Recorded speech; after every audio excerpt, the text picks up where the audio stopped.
Hello friends, before we begin, please subscribe to support this channel. Comment your state so we know where you're watching from. It's free, quick, and keeps these family stories alive. Your support truly means the world to us. Now let's continue my story. For 72 years, I thought I knew what family meant. I grew up in Texas in a small town where neighbors waved, where the church bells marked Sundays, and where Thanksgiving dinners were sacred. My husband passed 10 years ago. Since then, it's just been me, my son, David, and his wife, Melissa. I still live in the house we built together. A white fence around the yard, a little garden full of tulips and roses. It's nothing fancy, but it holds decades of memories. Every morning, I sit on the porch with my coffee, watching the sun rise over the quiet street. The same street where David used to ride his bike, where he scraped his knees, and where I taught him to be brave. When Melissa entered his life, I opened my arms. I treated her like my own daughter.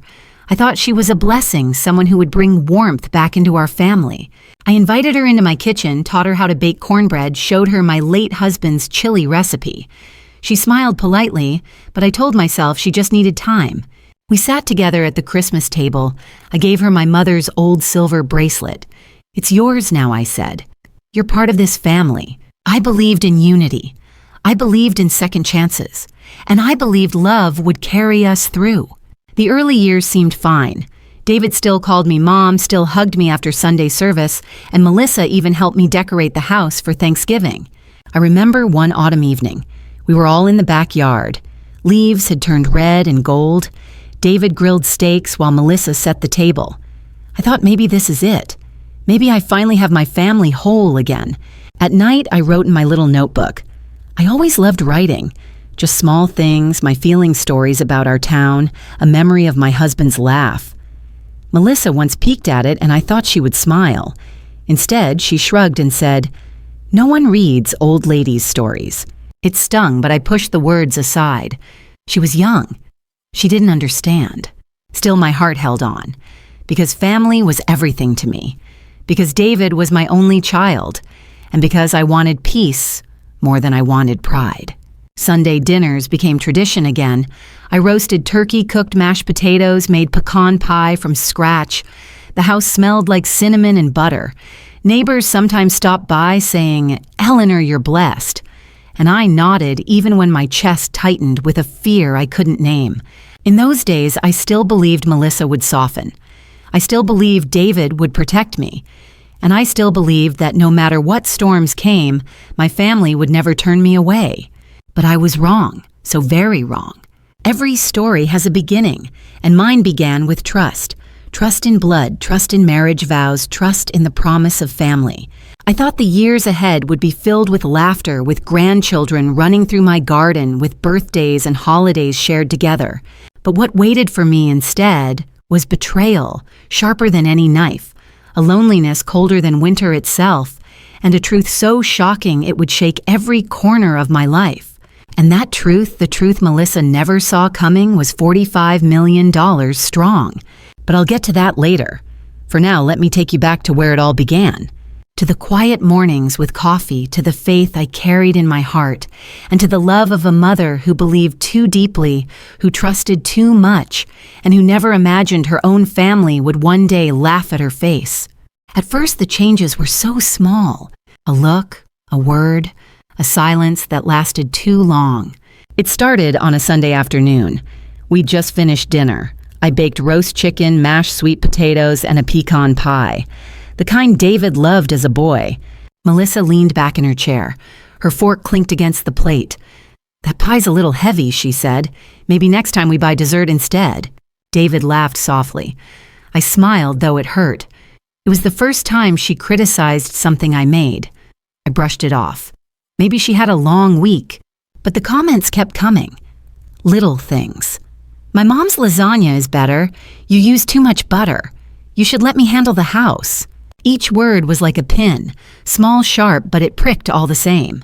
One evening, I came home from the grocery store, milk in one hand, a bag of apples in the other. Through the kitchen door, I saw Melissa going through my desk drawer. She jumped when she saw me. "Oh, I was just looking for tape," she said. Her smile was too wide. Her hands shook as she closed the drawer. But I noticed the papers, my bank statements, my checkbook, the folder where I kept property taxes. I didn't say a word. I just nodded. But in my chest, a cold knot tightened. At night, I started hearing whispers. Melissa's voice carried through the hallway. "David, your mom's getting old. She forgets things. She's not managing well."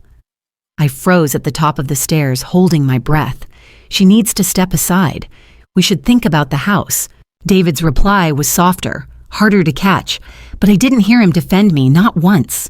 At church potluck dinners, Melissa smiled for everyone, but when no one watched, she rolled her eyes at me. If I told a story, she cut in with a laugh. Eleanor gets things mixed up sometimes. The neighbors chuckled politely. I laughed too, masking the sting, but inside my pride cracked a little more. By Thanksgiving, things grew worse. I set the table for 12, polished the silver, roasted a 20-pound turkey. Family arrived, the house filled with chatter and warmth. But when I carved the turkey, Melissa leaned close to her sister. "Dry as cardboard," she whispered. I caught the words sharp as glass. Her sister laughed, covering her mouth with a napkin. I pretended not to notice. I smiled at the grandkids. I passed the gravy, but my hands trembled on the knife. Later that night, I heard David scolding Melissa quietly. "Don't be so harsh." But his voice lacked conviction, and Melissa's reply was steady. "She needs to understand. She can't handle everything anymore." One morning, I walked into the living room. Melissa sat with my son on the couch. They lowered their voices when I entered. Papers lay spread across the coffee table. When they noticed me, Melissa quickly covered them. "Oh, just bills," she said, her tone too bright. But I saw my name typed across the top of the page. Legal forms, transfer requests. I swallowed the lump in my throat. In the garden, I found peace. The roses didn't judge. The tulips didn't whisper. But even there, I couldn't shake the feeling. A storm was brewing. One night, I sat at my desk writing in my notebook. The lamp cast a warm glow. I wrote about trust, about faith, about how families are supposed to protect each other. Melissa walked past, peeking inside. She smirked. "You still writing in that silly book? You're wasting time, Eleanor." Her laugh echoed in the hallway. David said nothing, just turned back to the TV.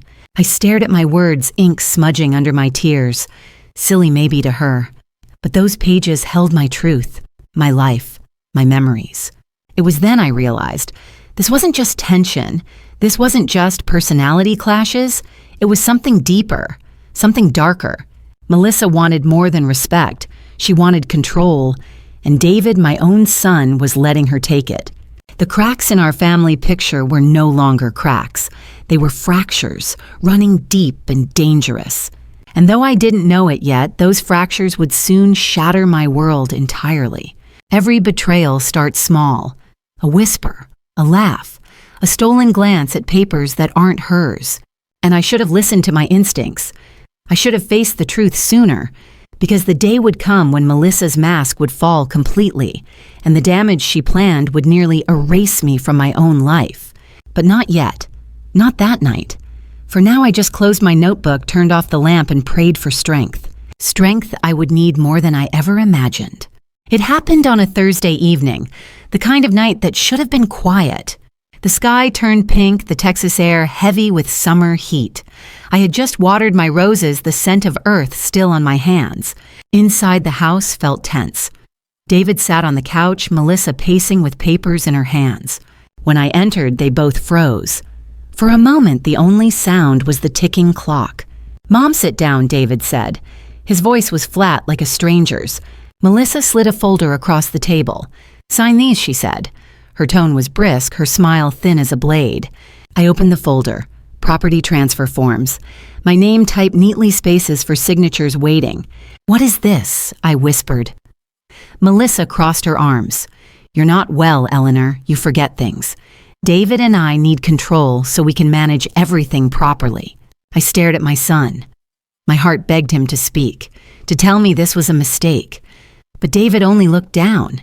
He wouldn't meet my eyes. Tears burned my vision. "You want me to give up my home?" Melissa tilted her head. "It's not just the house, it's all your assets. We can't risk you making bad decisions." The words cut deeper than any knife ever could. Assets. That's what I was to her. Not a mother, Not a woman who raised her husband. Just assets. I pushed the papers back. No, I said firmly. This is my life, my home, my money, and I'm not signing anything. Melissa's eyes darkened. Her mask slipped. You're being selfish. Do you want to see David struggle? Do you want to throw away your legacy? David shifted uncomfortably, but still said nothing. Not one word to defend me. Anger surged through me, hot and raw. I built this with my husband. I raised you, David. And now you stand here letting her strip me of everything. My voice cracked. I felt the room spin. The betrayal was so sharp I thought my chest might burst. Melissa leaned forward, her whisper icy. Think carefully, Eleanor. Accidents happen, especially to women your age. The threat was clear. Chilling. I clutched the table, my fingers trembling.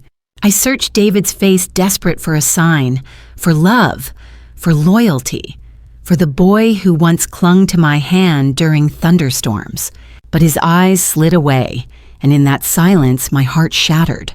I stood slowly. You've taken enough from me, I said. My voice shook, but I forced it steady. I will not sign, and you will not scare me. Melissa's lips curled, a cruel smile spreading. We'll see about that. I retreated to my room, locking the door behind me. My body shook uncontrollably.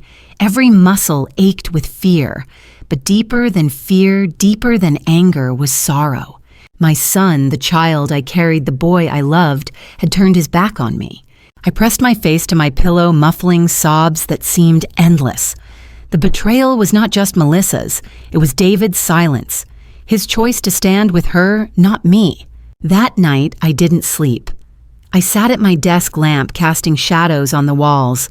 I read over old letters, bank statements, my husband's will, proof that everything had been built by our hands. And I wrote in my notebook, my shaky pen, scrawling the truth. They want me erased, but I will not disappear. When dawn broke, I looked at myself in the mirror. My eyes swollen, my face pale, but something inside had shifted. Yes, I was old. Yes, I was tired. But I was not weak, and I was not finished. Melissa thought I would fold under pressure. David thought I would give in quietly. But they were wrong. So very wrong. This betrayal had cut me deeply. But it also lit a fire I hadn't felt since my husband was alive. For years, I lived in peace, thinking family was unbreakable. But tonight proved otherwise. And if they wanted a war, they had just declared it. I closed the notebook, tucked it under my pillow, and whispered into the silence. You will not take my life from me, not my home, not my legacy, not my voice. The betrayal was done. The wound was open, but I was still standing. And soon enough, they would learn just how strong a mother can be when she has nothing left to lose. After that night, something inside the house shifted. The air felt heavier, the walls colder. Even the clock seemed louder, ticking away like a warning. Melissa stopped pretending. No more fake smiles, no more polite words. She treated me like a burden, like an intruder inside my own home. At breakfast, she placed 2 plates on the table, one for David, one for herself. Nothing for me. When I reached for the coffee pot, she moved it to her side. Maybe you should eat in your room, she said one morning. David and I need space. I looked at my son. He didn't argue. He just chewed his eggs and stared at the wall. On Sundays, they left for church without me. I stood at the window watching their car disappear down the quiet street. Neighbors waved at them, but no one waved at me. At night, I heard laughter downstairs. Melissa's high-pitched giggle, David's deep chuckle. The sound used to comfort me. Now it only hollowed my chest. One afternoon, I tried to call an old friend. Hello, Martha, I said. But Melissa appeared in the doorway. Who are you talking to? You shouldn't bother people. She took the phone from my hand, ended the call, and left without another word. The humiliation burned. I wasn't a child. I wasn't confused. I was a 72-year-old woman being erased day by day. The holidays arrived. I decorated the house myself. A small tree in the corner, garland across the mantel, candles glowing in the window. But on Christmas morning, David and Melissa were gone. They'd left for her family's cabin without even telling me. I sat alone at the table, a plate of sugar cookies untouched, the sound of carols faint on the radio. Tears blurred the twinkling lights. For the first time in my life, I felt truly abandoned. The worst came in January. I returned from the grocery store, milk bread, a carton of eggs, and my house key didn't fit. The lock had been changed. I knocked on the door, heart pounding in my chest. Melissa opened it slightly, just enough to show her smirk. "You weren't supposed to go out," she said coldly. "David and I decided you need more supervision." My hands shook. "This is my home," I whispered. Her eyes gleamed. "Not for long, Eleanor," and she shut the door in my face. The groceries slipped from my arms. The milk spilled across the steps, seeping into the cracks of the porch. I sank onto the railing, tears running down my cheeks. When David finally opened the door, his face was tired, his voice empty. "Maybe it's best if you stay in your room, Mom, just until things settle." My room, my prison. That's what it had become. I ate alone, slept alone, spoke to no one. The silence was suffocating. Even the garden, my refuge, was locked behind a gate Melissa kept the key for. Nights grew long. I sat at my desk, the little notebook open, the pages blurred with tears. I wrote anyway. I am still here. I am still me. But they want me gone. I prayed for strength. I prayed for David to wake up. I prayed for a sign that I wasn't invisible. But every prayer echoed into the emptiness. Weeks passed. No calls, no visits, no warmth. I was a ghost inside the home I built. One afternoon, Melissa brought me a tray, soup, bread, water. She placed it on the dresser, not looking at me. Then she said, "You should be grateful. Not everyone your age gets to live like this." Grateful for being locked away, for being treated like a problem to be managed. I stared at her, and in that moment, something inside me hardened. Yes, they'd pushed me down. Yes, they'd made me small, but I wasn't finished. Not yet. The pain was unbearable. The loneliness suffocating. But in that dark corner, something else was born. Resolve, a quiet, steady resolve. They thought they could erase me. They thought they could break me. But what they didn't know, what Melissa couldn't imagine, was that I still had power. Real power. And one day soon they would see it. It was late January. The nights were cold in Texas, the kind of chill that seeps through thin walls. I sat in my room wrapped in a blanket, listening to the hum of the heater. Melissa and David whispered downstairs, their voices sharp like knives. I leaned closer to the vent. The sound carried up. "She needs to sign soon," Melissa said. "The lawyer is waiting." David mumbled something, but I caught only one word. Assets. My heart pounded. I pulled my notebook closer, wrote the words down. Lawyer, sign, assets.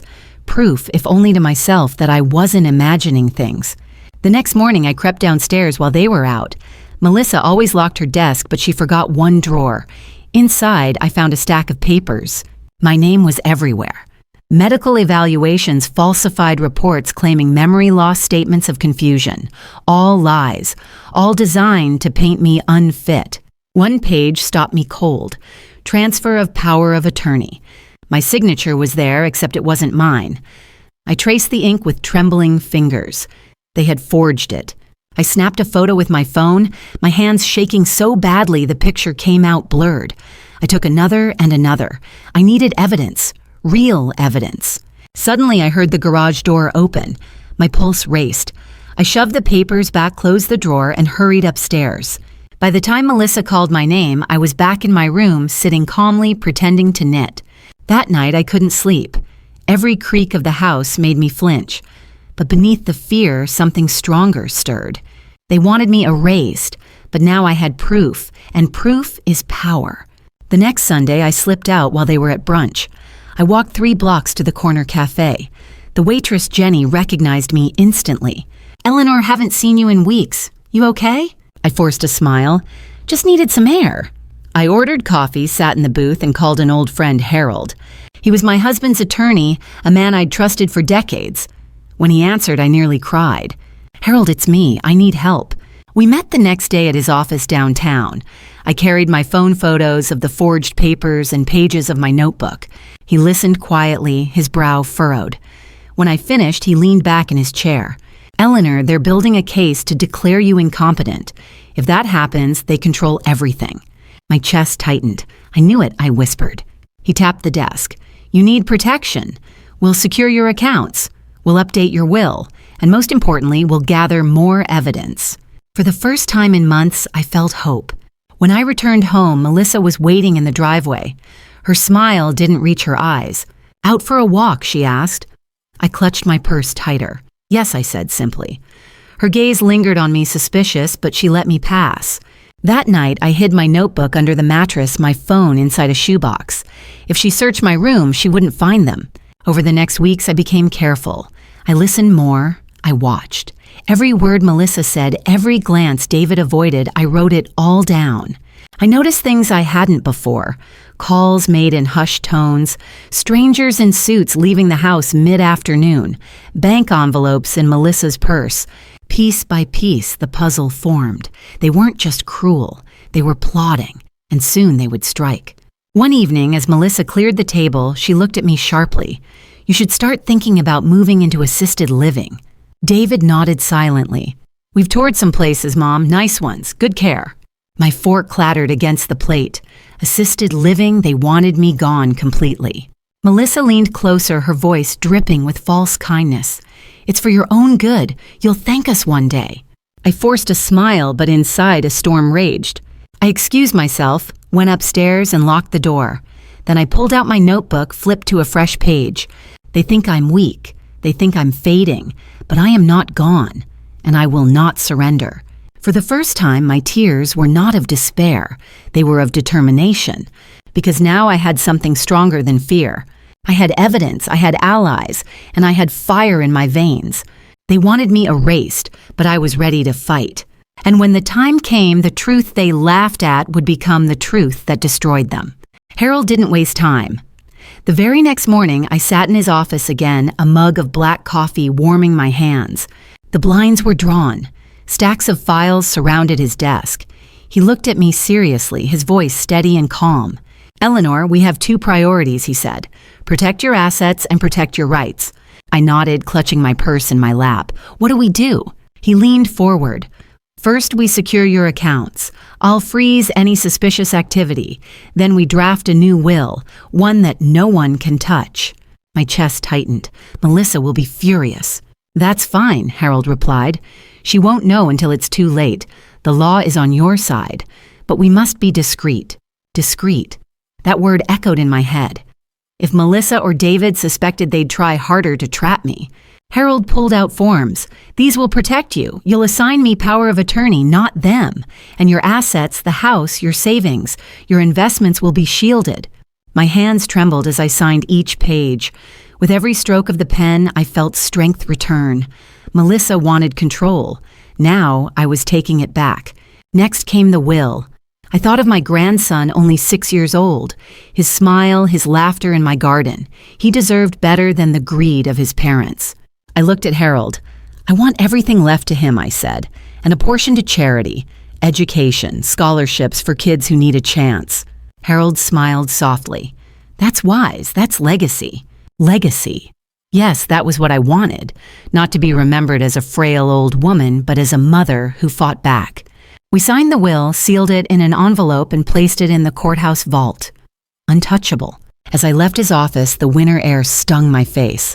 For the first time in months, I felt something close to freedom. But freedom required caution. Back home, I played my part. I sat quietly at dinner. I let Melissa mock me. I let David ignore me. I smiled faintly when Melissa bragged about the plans she had once she controlled the estate. I kept my voice soft, my eyes lowered. She thought she was winning. But inside, I was smiling. Each night, I wrote in my notebook, every detail, every conversation, evidence for the day to come. I even installed a small recorder, a gift Harold gave me. I hid it under the couch cushion. The first night, it captured Melissa saying, "She's slipping David. Soon the house will be ours." Proof. Cold, undeniable proof. I met Harold weekly, always in secret, at the cafe, at the library, once even in the church basement. Each time I handed him notes and recordings. Each time he grew more certain. "We're building a wall of defense," he told me. "When they strike, we'll be ready." One evening, Melissa knocked on my door. "Eleanor, you've been quiet. Are you feeling okay?" Her voice was honey, but her eyes were ice. I forced a smile. I'm fine, dear, just tired. She nodded slowly like a predator circling prey. Good. Rest while you can. I closed the door, heart racing. Rest while you can. What did she mean? That night, I packed a small bag, just in case. Clothes documents and my notebook. I slid it under the bed. In the mirror, I studied my reflection, the lines on my face, the silver in my hair, but also the fire in my eyes. I wasn't the helpless woman they thought I was. I was ready to defend my name, ready to protect my grandson, ready to prove that even at 72, I still held power. And when the time came, Melissa would learn a truth she never saw coming. My truth, $45 million strong. But more than money, it was justice. And justice was on my side. The day arrived on a Tuesday. Gray clouds stretched across the Texas sky. The courthouse sat downtown, its stone steps worn smooth by years. Harold had arranged everything. I was to meet him in his office first. Stay calm, he told me. They won't see this coming. I nodded, though my stomach churned. For weeks, I'd lived in silence, pretending to be weak, pretending to be broken. Today, that mask would fall. When I walked into Harold's office, David and Melissa were already there. Melissa wore a sharp black suit, her hair pulled tight. David sat stiff, avoiding my eyes. Melissa's lips curved in a smirk. Well, Eleanor, you finally decided to face reality. I sat across from her, folding my hands calmly. Yes, I said. Reality is exactly what we're here for. Harold cleared his throat. Thank you all for coming. We are here to review the updated estate documents. Melissa leaned forward, eyes bright. Finally, this has taken far too long. David shifted uncomfortably but said nothing. Again. Harold opened the sealed envelope. The room went silent. The sound of paper unfolding echoed like thunder. He began to read, I, Eleanor Whitman, being of sound mind and body, hereby declare my final will. Melissa sat taller, her smile spreading. I could almost hear the thoughts racing in her head. The mansion, the accounts, the life she believed was hers. But Harold continued, to my beloved grandson, I leave the family estate. All assets, including the house, the savings, and the investment portfolio, are placed in a trust for him. Until his 18th birthday, they will be managed by independent trustees, not his parents. Melissa's smile froze. Her eyes widened. What she whispered. Harold didn't pause. To the Whitman Foundation, I leave $5 million dedicated to scholarships for underprivileged children. Gasps filled the room. Even David looked stunned. Melissa's face flushed crimson. And finally, Harold said firmly, I leave nothing to Melissa Whitman. The silence that followed was deafening, a storm inside four walls. Melissa shot to her feet. This is outrageous. She's not in her right mind. Harold remained calm. Mrs. Whitman has been evaluated. Her doctors confirm she is competent. The will is binding. Melissa turned on David. Say something, do something. But David only stared at me, his mouth opening and closing. For once, he had no words. I looked at him steadily. You let her silence me. You let her lock me away. And now you see what silence costs. Melissa pounded the table. This isn't fair after everything I've done. I stood slowly, my hands steady. Everything you've done, you mocked me. You forged my signature. You tried to erase me. That ends today. Her face twisted with rage. You'll regret this, Eleanor. You'll regret it. Harold stood too, his voice firm. The documents are filed. The judge has already approved. There is nothing you can do. Melissa's eyes darted wildly, searching for an escape. But there was none. For the first time in months, I felt tall again. Strong again. I wasn't invisible. I wasn't erased. I was Eleanor Whitman, and my voice carried weight. David finally spoke. Mom, why? His voice cracked. I met his gaze, tears stinging my eyes. Because I loved you, David. But love is not blind. You let her break us. You let her break me, and I can't allow that anymore. Melissa grabbed her purse, storming toward the door.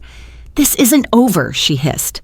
I watched her leave, the echo of her heels fading down the hall. Harold gathered the papers, sealing them once more. It's done, he said. You're safe now. Safe. The word wrapped around me like a blanket. For so long I had been afraid of their whispers, their laughter, their schemes. But now the fear was gone.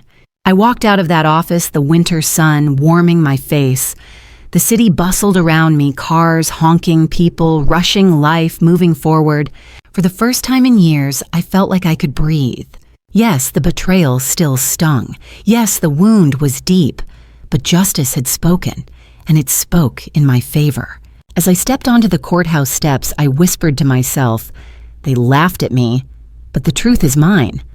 45 million strong. And with that truth, I was no longer a victim. I was a survivor, a fighter, a mother who refused to disappear. The silence after Melissa stormed out was heavy enough to choke on. David stayed seated, his hands gripping his knees, his eyes red and lost. I stood tall, but inside my heart ached. Harold closed the folder gently. "It's done," he repeated. But there was more. So much more. I looked at David, my voice calm. "You need to hear the rest." Melissa hadn't waited. She was gone, probably already plotting. But David was still my son. Harold cleared his throat. "Mrs. Whitman has chosen a very specific distribution of her assets, one that protects the family legacy and ensures it cannot be misused." David frowned. "What does that mean?" I took a deep breath. "It means, David, everything your father and I built is secure. Not in Melissa's hands, not even in yours. It belongs to your son, to my grandson." David's eyes widened. "What?" Harold nodded. "All $45 million the estate. The accounts, the investments are placed in a trust for your child. You and Melissa cannot touch it. It will be managed independently until he turns 18. David's mouth opened, but no words came. And Harold added, "A large portion has been set aside for the Whitman Foundation. Scholarships, schools, resources for children in need. It will carry Eleanor's name forever." The room was still. The twist landed like a thunderclap. Melissa thought she had won. She thought my silence was weakness, but silence had been my armor. And now the truth cut deeper than any insult she had thrown. David finally spoke. "Mom, you gave it all away." I shook my head softly. "No, David," I gave it forward. "To your son, to children who deserve a chance. This way our family name isn't tied to greed. It's tied to hope." His shoulders slumped. He rubbed his face, tears glistening. I didn't know. I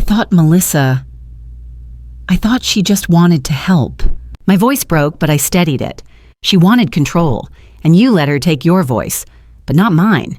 Never mine." For the first time, David lifted his eyes to mine. There was shame there, but also something softer. Maybe regret. Maybe the boy I once knew. Harold packed the papers, his expression firm. "This will hold in court. Melissa cannot challenge it. The trust is ironclad." I exhaled slowly, a weight sliding off my chest. For months I'd carried fear like a shadow. But here in this office under gray skies, the truth stood tall. As we left the building, I caught sight of Melissa across the street. Her arms folded, her eyes burning with fury. She shouted something, but the cars drowned her out. For once, her voice didn't matter. David walked beside me silent. I didn't reach for his hand, and he didn't offer it. The distance between us was real, and it hurt. But I knew my choice was right. Because this wasn't just about me. It was about the future. The little boy who still ran in my garden, who still called me grandma. He would inherit not just money, but dignity. A family legacy untainted by greed. That night, back in my room, I opened my notebook again. The pages were full months of pain, fear, and betrayal. But now I wrote something new. They thought I was weak. They thought I was fading. But today, I proved that truth is stronger than lies. My grandson will grow with the future secure. And Melissa will never touch what I built. The pen scratched across paper, each word lifting a burden. For once, my tears were not bitter. They were cleansing. Outside, the wind rustled the trees. The house was quiet. But it wasn't the suffocating silence I'd known for months. It was peace. Yes, Melissa still lurked. Yes, she would try again. But I was no longer afraid, because I had done what she never expected. I had taken the power back. The twist wasn't just money. It wasn't just a legal victory. It was a truth that turned the story upside down. She laughed at me. She called me weak. She tried to erase me. But in the end, I wrote the final chapter, and the ink was stronger than her laughter ever could be. The days after the will reading were nothing short of a storm. Melissa's rage spread fast. She shouted in the courthouse hallway, her words sharp enough to slice glass. But no one listened. Not the clerks, not the lawyers, not even David. Her power was gone. Her mask had fallen, and the world saw her for who she truly was. Back in our neighborhood, the news traveled quickly. In small Texas towns, stories moved faster than cars on Main Street. By Sunday, everyone at church had heard. The whispers began the moment Melissa walked in. Women she once chatted with turned their backs. Men she once charmed shook their heads. Even Pastor Green's wife refused to meet her eyes. At coffee hour, no one offered her a seat. No one poured her a cup. The room she once commanded was now cold as ice. I sat quietly in the corner, my Bible open, my heart steady. For months I had felt invisible, but now Melissa was the one unseen. David kept his distance too. He still came to church, still nodded politely, but he walked with shoulders hunched, a man carrying shame. At home, Melissa lashed out, slamming doors, breaking dishes, her anger shaking the walls. But it didn't change a thing. The trust was sealed, the assets untouchable. Every attempt she made to contest was thrown out by the judge. One afternoon, I found her in the driveway, phone pressed to her ear. She was pleading with her sister. "They've cut me out. Do you understand? I've got nothing. Not a dime. Not even the house." Her voice cracked, and for a fleeting moment I saw fear behind the fury. But sympathy didn't come. Not this time. Because consequences matter. Because cruelty has a cost. The neighbors kept their distance. At the grocery store, Melissa's smile won her nothing. Cashiers nodded politely, but their eyes told the truth. Everyone knew. Everyone judged. Meanwhile, the foundation announcement spread. Local papers wrote about the scholarships. "Whitman Legacy Empowers Youth," the headline read. My picture appeared an old woman with silver hair standing beside Harold at the courthouse. Melissa's face wasn't there. Her name wasn't mentioned.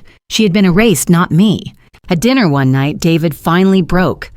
"Mom," he said softly, "I'm sorry." The words hung heavy, years of silence condensed into two.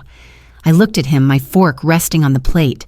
I know I whispered, but sorry doesn't undo silence. His eyes filled with tears. Melissa scoffed, pushing her chair back violently. "You think she's a saint? She played you, David. She played all of us." But David shook his head. "No, Melissa, you played yourself." The room went quiet. Melissa's face twisted, her fury sparking again. But David didn't flinch. For the first time, he stood apart from her. That night, I wrote in my notebook again. They tried to erase me. Now it is she who feels erased. Weeks passed. Melissa's isolation grew. No friends, no allies. Even her family stopped answering calls. I still passed her in the hallway, still heard her footsteps upstairs. But she was smaller now. Her voice carried less power. Her eyes darted nervously, a predator turned into prey. Justice hadn't come with violence. It hadn't come with revenge. It had come quietly, steadily, like the turning of seasons. Melissa laughed at me once. Now she lived in the echo of her own cruelty. As for me, I stood straighter.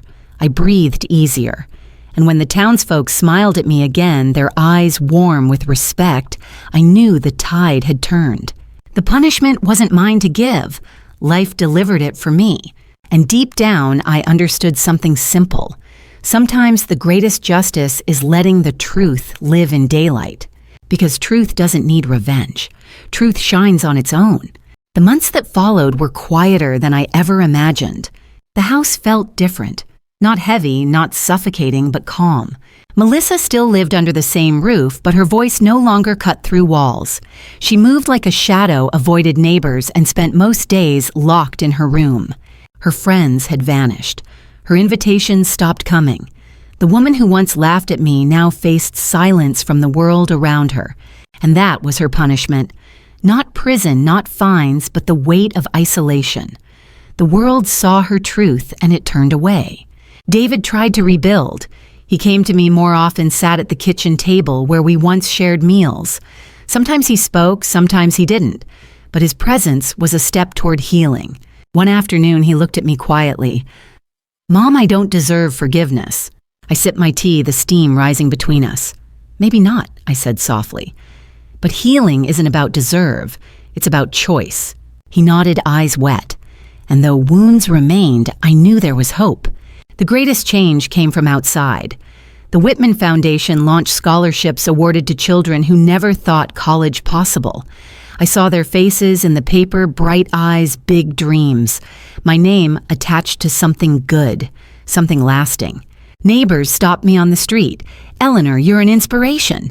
At church, people hugged me, thanked me for standing tall, for showing that age doesn't erase strength. At home, my garden bloomed again. Roses opened under the spring sun, tulips swayed gently in the breeze. I spent mornings there, coffee in hand, writing in my notebook. Not words of fear this time, words of peace, words of gratitude. I am still here. I am still strong. And I am not invisible. Melissa passed by, sometimes her steps quick, her eyes downcast. She no longer spoke to me. Her world had crumbled and she had built the ruin herself. That was her ending, not fire, not fury, just silence. And mine was peace.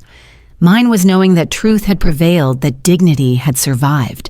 As I sat on the porch one evening watching the sun set over Texas skies, I thought about the journey. The laughter, the betrayal, the loneliness, the fight, and finally the light. Sometimes those we trust most will be the ones to wound us deepest, but justice has a way of rising. And even in the darkest nights, there is always dawn. I smiled, closed my notebook, and whispered to myself. She laughed at me, but my truth was stronger. Now I want to ask you, if this were your story, what would you do? Would you stay silent, or would you fight back to protect your dignity? Because sometimes the biggest battles we face are not outside, but inside our own homes. And the choice we make to stay quiet or to stand tall defines the legacy we leave behind. If you felt this story, share your thoughts in the comments. Hit the subscribe button so you never miss another family drama with truth twists and hope. Because stories like this remind us all justice lives where courage stands.